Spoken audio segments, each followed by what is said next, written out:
ठीक है भैया। ठीक है, आइंस्टीन थ्योरी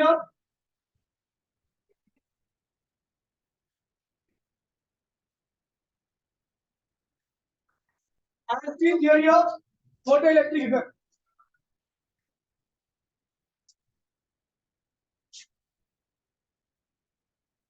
ठीक है, Einstein theory of photo electric effect. Photo electric effect. अगली बार तो ले लो वो बात।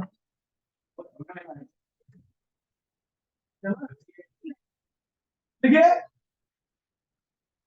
According to Einstein the incident energy,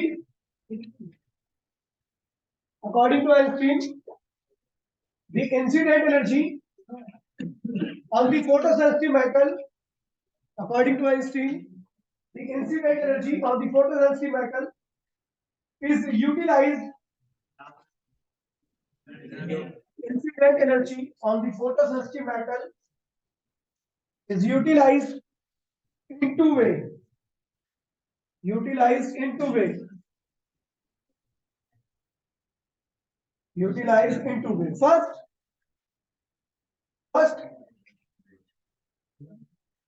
as a work function. First, as a work function, bracket में लिखो निकालने में, इलेक्ट्रॉन को निकालने में, ब्रैकेट में लिखो इलेक्ट्रॉन को निकालने में, इलेक्ट्रॉन को निकालने में। Second, as a kinetic energy, as a kinetic energy, bracket में लिखो इलेक्ट्रॉन को चलाने में, इलेक्ट्रॉन को चलाने में। क्या ना भैया, सरफेस पे गिरने वाली एनर्जी दो पार्ट में उसका यूटिलाइजेशन होता है। पहला क्या होता है, उससे इलेक्ट्रॉन निकलता है, दूसरा क्या होता है, उससे इलेक्ट्रॉन निकलता है। ठीक है, तो अब देखिए भैया ये डायग्राम बना रहा हूं मैं आपको ही बनाना है डायग्राम। ये फोटो ये फोटो सेंसिटिव मेटल की सरफेस है, इसके ऊपर क्या प्रेजेंट है भैया, फ्री इलेक्ट्रॉन है, फ्री इलेक्ट्रॉन है। ठीक है, और जब इसके ऊपर इंसिडेंट एनर्जी आती है, क्या है इंसिडेंट एनर्जी, क्या है एनर्जी। तो ये इलेक्ट्रॉन निकलेगा और ये इलेक्ट्रॉन निकलेगा और चलेगा, तो किससे चलेगा, काइनेटिक एनर्जी। क्या होगी, अच्छा निकालने में जो एनर्जी वेस्ट होती है डब्ल्यू नॉट होती है, क्या होती है, और जो बची एनर्जी होती है किसकी फॉर्म में यूज होती है, काइनेटिक फॉर्म में। तो according to law of conservation of energy, क्या कहता है भैया कि इनिशियल एनर्जी इक्वल्स टू में फाइनल एनर्जी। इनिशियल कितनी एनर्जी थी आपकी, एच, और फाइनल क्या हुई, तो इसमें यूज हुई दूसरा H nu not plus omega naught. तो ओमेगा नॉट, ठीक है, इसको ये वैसे आइंस्टीन की फोटो इलेक्ट्रिक इक्वेशन, ठीक है, बहुत इंपॉर्टेंट है, इसमें बहुत सारे क्वेश्चंस आते हैं। ठीक है भैया, तो ये ध्यान रखना, न्यूमेरिकल के लिए काफी ज्यादा इंपॉर्टेंट है। इसको आगे सॉल्व करते हैं, ध्यान दीजिए, अभी कोई टॉपिक निकलेगा, ध्यान दीजिए, सॉल्व करना है यहाँ, ठीक है, आवश्यकता नहीं है। H nu minus h nu not equals to क्या हुआ, सॉरी यार ये काइनेटिक हो गया ना, ओमेगा नॉट और काइनेटिक एनर्जी, एक निकालने में दूसरा चलाने में। ठीक है, तो ये इक्वेशन काफी ज्यादा इंपॉर्टेंट है। इसकी वैल्यू ओमेगा नॉट की वैल्यू आपको बता दूं, तो ओमेगा नॉट इक्वल्स टू क्या होता है, एच न्यू नॉट होता है। क्या होता है, एच नॉट, तो इसको हमने लिख दिया एच न्यू इक्वल्स टू में एच न्यू नॉट प्लस, और काइनेटिक एनर्जी आपको याद होगा, मैंने काइनेटिक एनर्जी की वैल्यू लिखवाई थी, क्या थी, ईवी, क्या थी, याद है, ई क्या है, इलेक्ट्रॉन पे चार्ज, वी क्या है, स्टॉपिंग पोटेंशियल। तो h nu not equals to में ई वी हो गया। ठीक है, और यहां से h कॉमन ले लीजिए, nu minus nu not equals to क्या हुआ, ई वी हो गया। तो v इक्वल्स टू क्या हुआ, h e अपॉन में न्यू माइनस न्यू नॉट, ये भी एक फॉर्म है इसी की। ठीक है, और आगे बढ़ते हैं भैया, ध्यान दीजिएगा। ठीक है, अभी अपने को क्या करना है, इसको थोड़ा और सिंप्लीफाई करना है। तो इसको हमने लिख दिया न्यू इक्वल्स टू में h की मल्टीप्लाई h अपॉन में e की मल्टीप्लाई में कर दी, तो ये कुछ ये हो जाएगा, कोई दिक्कत नहीं है। और इसकी मल्टीप्लाई में कर दीजिए, क्या हुआ, एच न्यू नॉट अपॉन में क्या हुआ, ई हो गया। ठीक है, अच्छा यहां पर देखिए, तो ये क्या है, अगर मैं इसको कंपेयर करूं, अच्छा ये क्या है, ये इतना क्या है, ओमेगा नॉट है, ये होगा एच टी न्यू, और ये क्या हुआ माइनस ओमेगा नॉट, या फाई नॉट लिख दो, कोई दिक्कत तो नहीं है, ओमेगा नॉट लिख दिया, ए लिख दिया, ठीक है ठीक है। हम जानते भैया ये इक्वेशन ध्यान रखिए, ध्यान दीजिए भैया, इस इक्वेशन को साइड में लिख दिया। अगर मैं एक्चुअली लिखने आ रहा हूँ जिसके पास मैथ्स होगी तो उसमें स्लोप इंटरसेप्ट फॉर्म आती है, स्लोप इंटरसेप्ट फॉर्म याद है आपको, we know y equals to में एम एक्स प्लस सी होता है, इसे कहते हैं स्लोप इंटरसेप्ट फॉर्म। क्या कहते हैं इसे, क्या कहते हैं इसे, कंपेयर करो, ऑन कंपेयरिंग फर्स्ट और ये सेकंड, ऑन कंपेयरिंग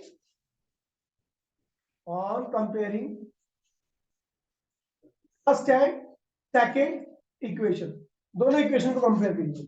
तो y की जगह पर क्या है, यहाँ पर v स्टॉपिंग पोटेंशियल, तो y टेंड्स टू v बराबर मतलब ना, ठीक है। अब क्या है, यहाँ पे स्लोप होता है, और यहाँ पर m की जगह पे क्या है, h upon e, h by में e है। s की जगह पर क्या है भैया, फ्रीक्वेंसी न्यू है, और c क्या है, y इंटरसेप्ट। अच्छा y इंटरसेप्ट होता क्या होता है, y इंटरसेप्ट का मीनिंग क्या होता है, जब x की वैल्यू को 0 कर दिया जाए तो y की कुछ वैल्यू रह जाती है, उसे हम क्या कहते हैं, y इंटरसेप्ट। x की 0 वैल्यू पर y की जो वैल्यू आती है उसको हम क्या कहते हैं भैया, y इंटरसेप्ट, ठीक है। देखिए भैया हमने क्या कर दिया, c की वैल्यू क्या है पर, एंड c टेंड्स टू क्या हुआ माइनस ओमेगा नॉट अपॉन में a। ये क्या होता है, मैंने बताया y इंटरसेप्ट का मतलब होता है x की 0 वैल्यू पर y की वैल्यू, x की, x पर कौन है भैया, फ्रीक्वेंसी, 0 फ्रीक्वेंसी पर y पर कौन है भैया,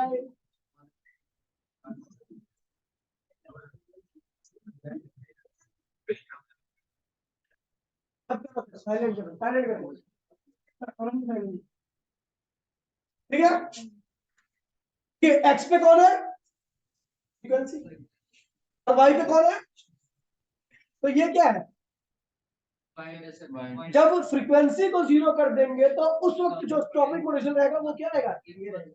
मैंने क्या बोला अभी, y इंटरसेप्ट क्या होता है, तो y इंटरसेप्ट वो होता है, क्या होता है y इंटरसेप्ट, y की वो वैल्यू होती है जब x 0 कर दिया जाए, y की वो वैल्यू जब x पर कौन है, y पर कौन है, तो अगर आप x को 0 कर दो तो y की जो वैल्यू आएगी, स्टॉपिंग पोजीशन आएगा, तो क्या होगा, तो ये क्या है, value of value of stopping potential at 0 किस पे, फ्रीक्वेंसी पे, ठीक है। और बता दू ये प्रैक्टिकली नॉट एग्जिस्ट, पता क्यों, क्योंकि आपको पता है भैया कि अगर आप फ्रीक्वेंसी 0 रखोगे तो उसको रोकने के लिए किसी प्रकार का स्टॉपिंग पोटेंशियल पाई, क्योंकि इलेक्ट्रॉन 0 फ्रीक्वेंसी पे निकलता ही नहीं है,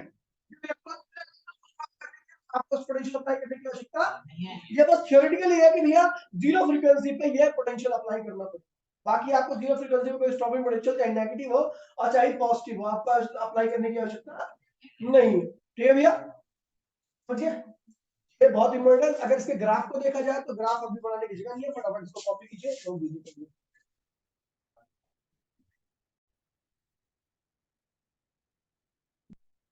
यहाँ पर आप देखिए स्लोप क्या है, स्लोप, ये स्लोप है ना, स्लोप किसका स्लोप होगा पता है आपको, जब आप इसके और इसके बीच का एक्स और वाई के बीच का ग्राफ खींचते हो ना, यानी जब आप इसके और इसके बीच में जो ग्राफ खींचोगे तो स्लोप ये आएगा, क्या आएगा, क्योंकि जब आपने इसके और इसके बीच में ग्राफ खींचा था तो स्लोप ये आया था, लेकिन जब आप इसके और इसके बीच में ग्राफ खींचोगे तो स्लोप आपका ये आएगा, और ये स्लोप क्या है, एच अपॉन में ई है, एच क्या है फ्लाइंग कांस्टेंट, ई क्या है चार्ज ऑन इलेक्ट्रॉन। आपको पता है दोनों चीजें क्या होती है, कांस्टेंट होती है, तो इसीलिए स्लोप भी क्या हो गया, कांस्टेंट हो गया, क्या हो गया, यानी जब भी हम h अपॉन में न्यू का ग्राफ खींचेंगे तो उसका स्लोप क्या रहेगा, कांस्टेंट आने वाला है, क्या आने वाला है, और उसकी वैल्यू हमेशा क्या रहेगी, h अपॉन में ही रहेगी। तो याद है आपको मैंने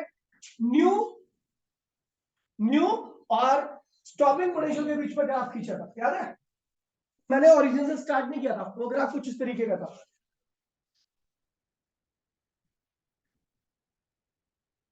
ये देखिए, ये था आपका स्टॉपिंग पोटेंशियल और ये था आपकी फ्रीक्वेंसी।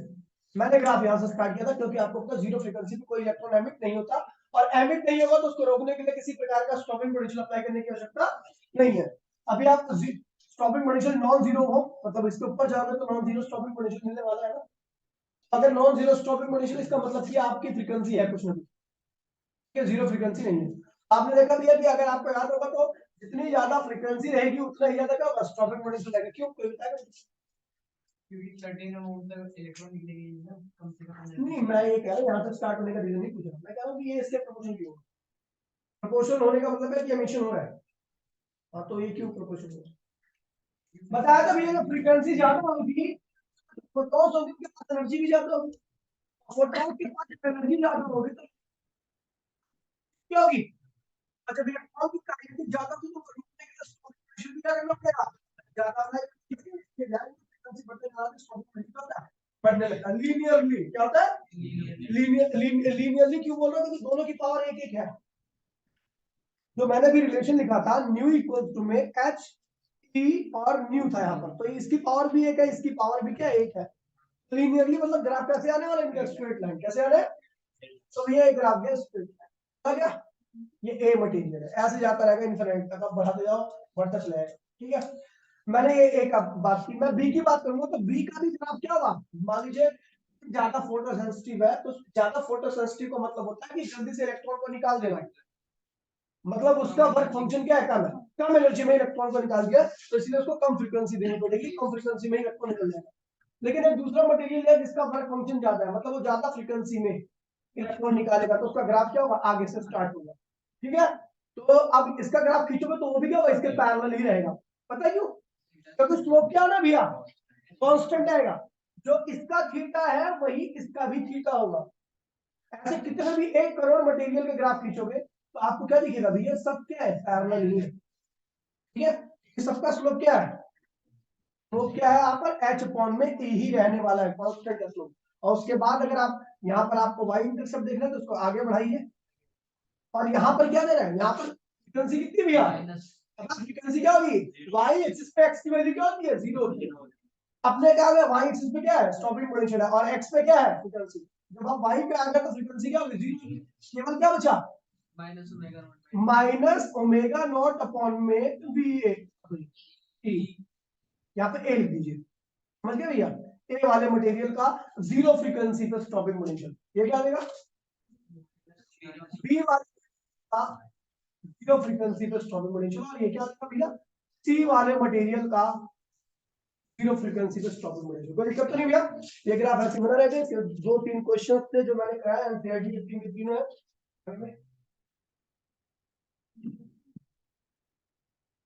देखिए, पहला क्वेश्चन क्या कह रहा है, ध्यान दीजिएगा। Question number first, if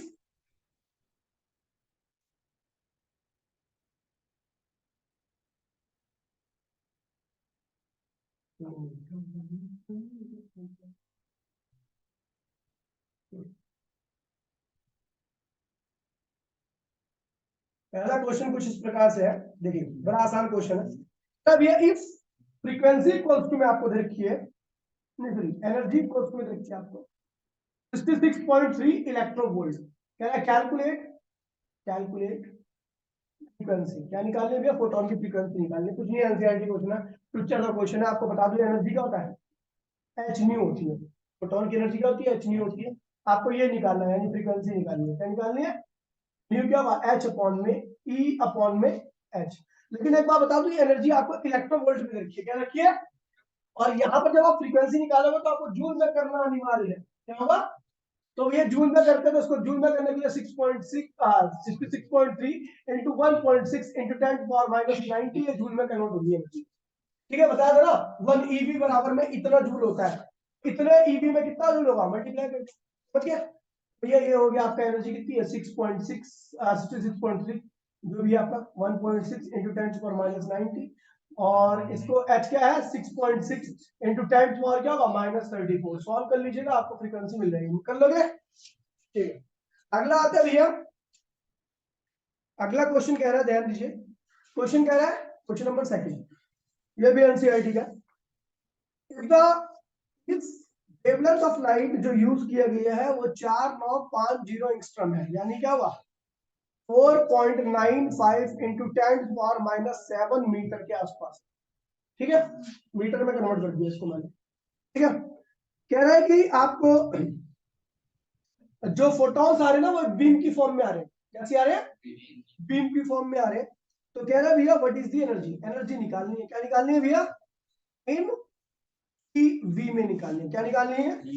EV में निकालनी है। यहाँ तो फ्रीक्वेंसी देंगे कि वेवलेंथ रखी है, वेवलेंथ से कैसे एनर्जी निकालनी है तो बता दो भैया। सोल्यूशन देखिए ध्यान से। एनर्जी क्या होती है भैया? एच न्यू होती है। लेकिन ईवी में जब आपको निकालना होगा सीधा इस रिलेशन को 1.6 इंटू 10⁻90 से डिवाइड कर दीजिए। अगर जूल में कन्वर्ट करना होगा तो मल्टीप्लाई करना, ईवी में निकालना तो डिवाइड कर दीजिए। अच्छा, एच न्यू तो दे नहीं रखा, लेकिन आपको पता होना चाहिए न्यू जो होता है वो सी अपॉन में लैम्डा के बराबर होता है। सी अपॉन में लैम्डा के बराबर में होता है। तो एच ये रहा, न्यू की वैल्यू क्या? सी अपॉन में लैम्डा, तो यहाँ पे लिख देंगे 1.6 इंटू 10⁻90। और ये क्या है भैया? लैम्डा। तो ये न्यू, ये क्या है? ये है 6.6 इंटू 10 क्या है भैया? -30। ये क्या है भैया? सी की वैल्यू क्या? 3 इंटू 10⁸ और ये 1.6 इंटू 10⁻90। और वेवलेंथ कितनी है भैया? ये देखिए 4.95 गुणे 10 की पावर -7। हम कर लोगे? आगे आंसर 1 मिनट के अंदर कॉपी कर लो। तो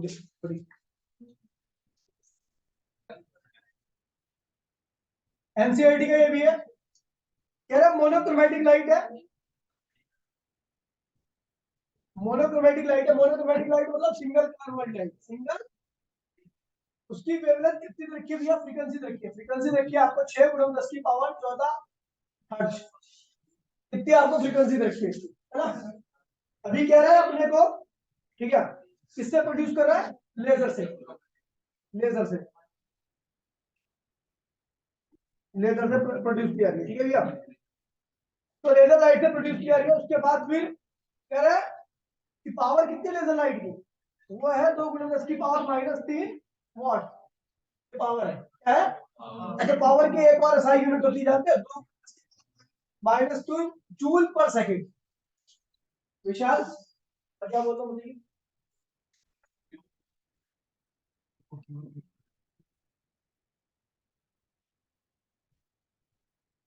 ठीक है, फ्रीक्वेंसी इतनी है जो कि लेजर से प्रोड्यूस की जा रही है। ठीक है, और पावर इतनी है। ठीक है, पावर मतलब पावर इतनी, मतलब इतनी पावर एमिट कर रहा है, इतनी पावर की वो है लेजर लाइट है।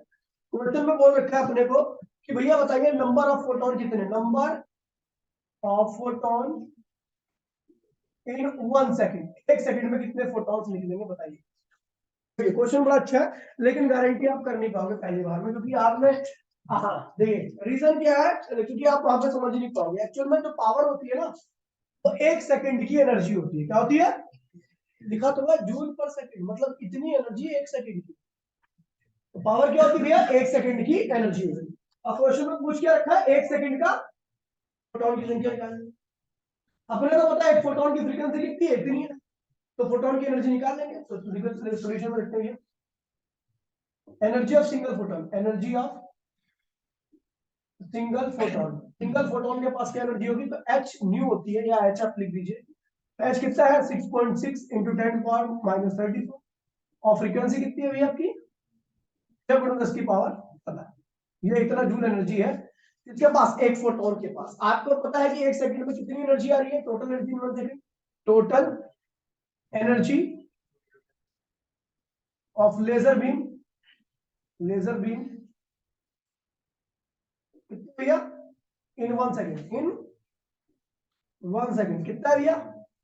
2 गुणे 10 की पावर -3 जूल। अब जूल सेकंड में लिखो, क्योंकि आपने ऑलरेडी मेंशन कर दिया कि आप 1 सेकंड की एनर्जी की बात कर रहे हो। तो 1 सेकंड की एनर्जी मतलब अपने को पता है कि फोटोन के पास इतनी एनर्जी है, इसके पास एक फोटोन के पास, और अपने को पता है कि 1 सेकंड में इतनी एनर्जी दे रहा हूं, कितने फोटोन दे रहा हूं? तो नंबर ऑफ फोटोन क्या होगा? Number of photon in 1 second क्या हो गया, कुल एनर्जी जो कि क्या 2×10⁻³ और डिवाइड बाय एक फोटोन के पास एनर्जी कितनी है भैया 6.6 × 10⁻34 और 6 × 10⁻14 सॉल्व कर लीजिए, आपका नंबर ऑफ फोटोन आएगा। ये कुछ इस तरीके से ही है, अगर 1 सेकंड में 50 किलो खाना खत्म होता है, ठीक है, एक बंदा 2 किलो खाना खाता है 1 सेकंड में, तो 1 सेकंड में कितने बंदे खा रहे हैं 25। वही तो है कि एक बंदे के पास इतना एनर्जी है, कुल 1 सेकंड में इतनी एनर्जी निकल रही है, तो कितने बंदे हैं डिवाइड कर दीजिए, वही है यूनिटरी मेथड। ठीक है भैया, खत्म हो गया। ऐसे ही न जाने 15-20 क्वेश्चन में भेजने वाला हूँ, पर आसान आसान क्वेश्चन है वो करने हैं आपको, जल्दी से अगला टॉपिक लिखते रहिए।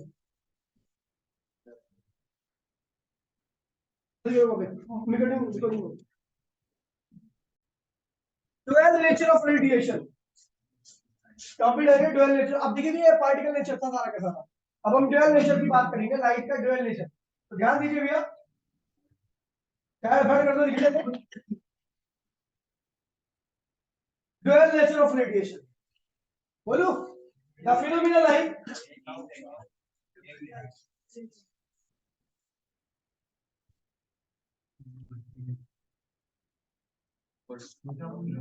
Phenomena dual nature of radiation, topic का नाम है, लिखे the phenomena like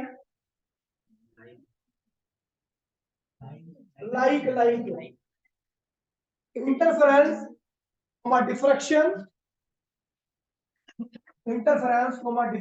and polarization,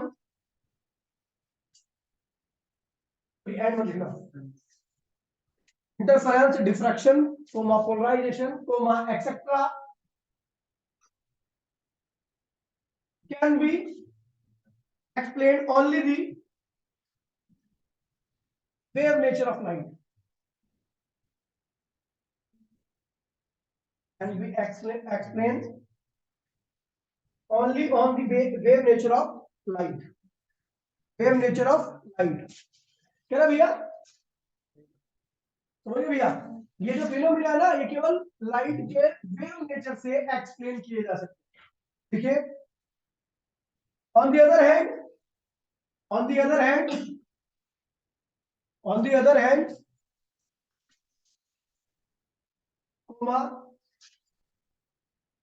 the phenomena like photoelectric effect,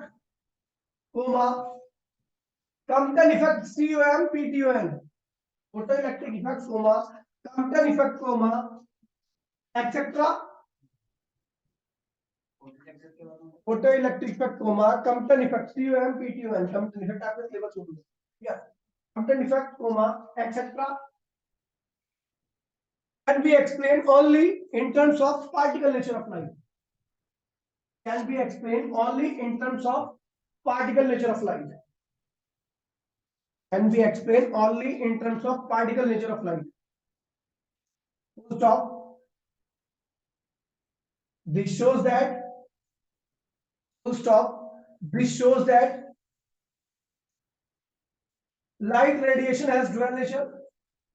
Light radiation has dual nature.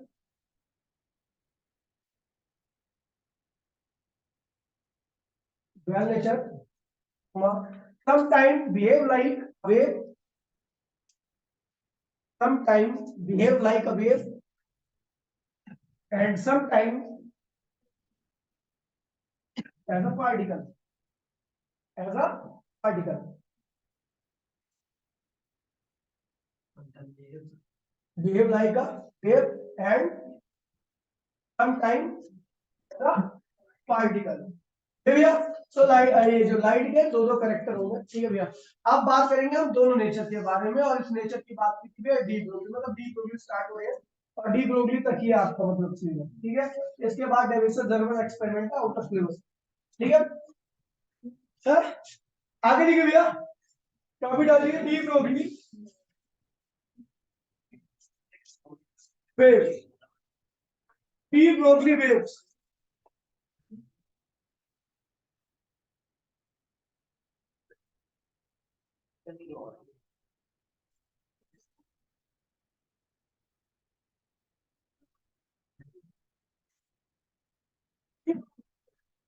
ठीक है भैया।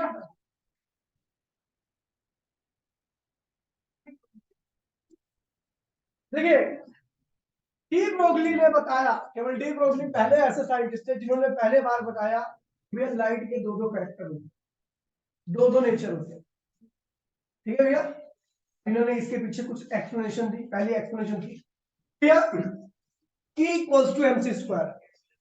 हाँ क्लास से चाहिए, ठीक है, हाँ क्लास से चाहिए, ठीक है। हाँ भैया डी ब्रोगली ने बताया आइंस्टीन के E equals to MC relation के हिसाब से कि मास को एनर्जी में कन्वर्ट किया जा सकता है और एनर्जी को मास में कन्वर्ट किया जा सकता है। E equals to MC square से कहते हैं मास एनर्जी इक्विवेलेंस।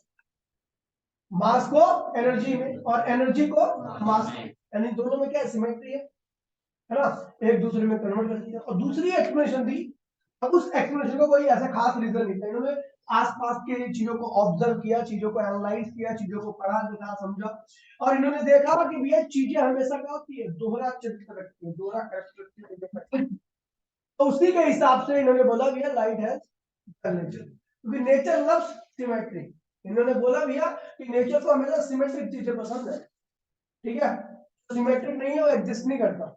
ठीक है, जैसे अभी बताया था मैंने आपको, ये चैप्टर वेव ऑप्टिक्स स्टार्ट हुआ था, मैंने बोला यंग डबल एक्सपेरिमेंट में जब तक इलेक्ट्रॉन को ऑब्जर्व किया पार्टिकल, वही इलेक्ट्रॉन जब ऑब्जर्वेशन से बाहर आ रहा था तो वेव। तो एक ही इलेक्ट्रॉन एक ही चीज है, लेकिन उसके पास दो दो करैक्टर है, डिपेंड कर रहा है फ्रेम ऑफ रेफरेंस पे, ऑब्जर्वेशन ऑब्जर्वर पे। ठीक है भैया, ठीक है भैया, according to de Broglie light has dual character. According to de Broglie, light has dual character.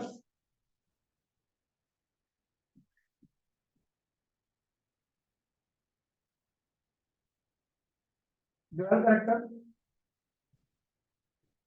अगला लिखो, his reasoning was based. His reasoning was based on the following two consideration. His reasoning was based on the following two consideration. First, E equals to MC square. Following two consideration. First है E equals to MC square. E equals to MC square. नीचे लिखिए,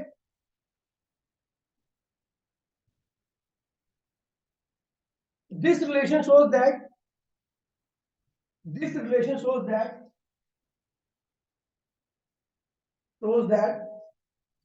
there is a complete equivalence.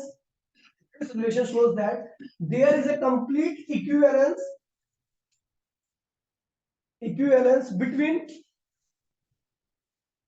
between mass and energy.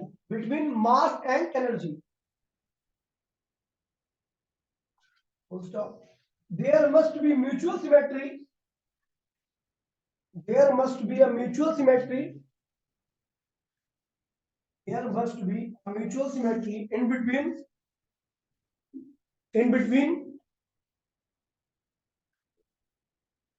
mass and energy. In between mass and energy. Second consideration. Nature loves symmetry. Second consideration. Nature loves symmetry.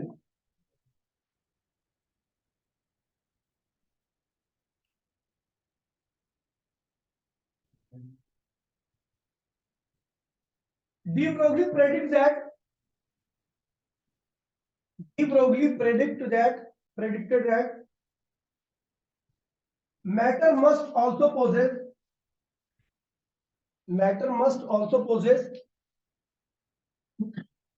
dual nature. Must also possess dual nature. Full stop. Full stop. Thus, a particle like THUS. Thus, a particle like the particle like electrons, protons, neutrons, electrons, neutrons, protons, etc.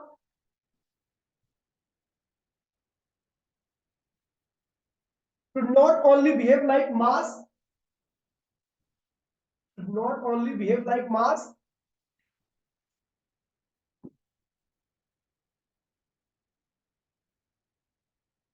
but they should also exhibit, but they should also exhibit wave nature when in motion, wave nature when in motion. कहना भैया जो particle है ना, तो particle है तो भैया मास होगा, पार्टिकल है तो फिर मास होता है, लेकिन जब ये मोशन में आता है तो क्या होता है भैया, वेव बन जाता है, wave nature, wave nature in motion. ठीक है, ठीक है, लिखिए अगली लाइन से, the wave associated, the wave associated when the particle like proton neutron, the wave associated when the particle like proton neutron comma etc are in motion, like proton neutron comma etc are in motion, is known as matter wave or de Broglie wave, is known as matter wave or de Broglie wave। अब ये जब particles, ये सारे particle motion में आते हैं तो उनके पास जो वेव आती है उसे क्या कहते हैं, मैटर वेव या डी ब्रोगली वेव कहते हैं। ठीक है भैया, ठीक है, expression for de Broglie wavelength, expression for de Broglie wavelength, expression for de Broglie wavelength. तो देखिए भैया, we know E equals to क्या है भैया, mc स्क्वायर। इसका मतलब ये होता है कि अगर मास को c स्क्वायर की स्पीड से चलाया जाए, लाइट, अगर मास को लाइट की स्पीड से चलाया जाए तो जो एनर्जी आएगी वो क्या होगी, ये होगी।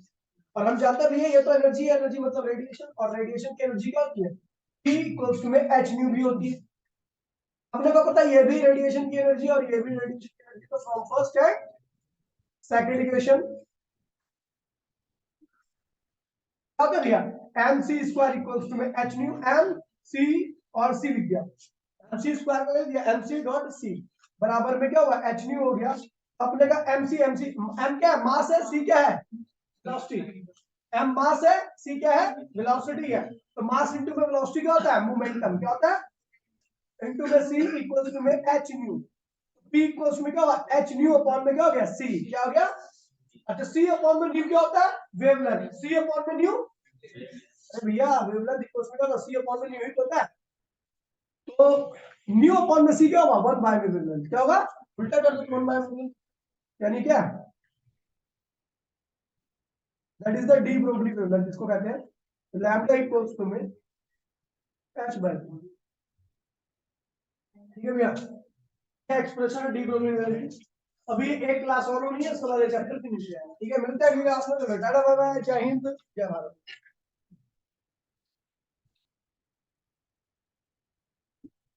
सबसे पहले कौन निकला है, रोक दियो इसको, पहलू है इसको।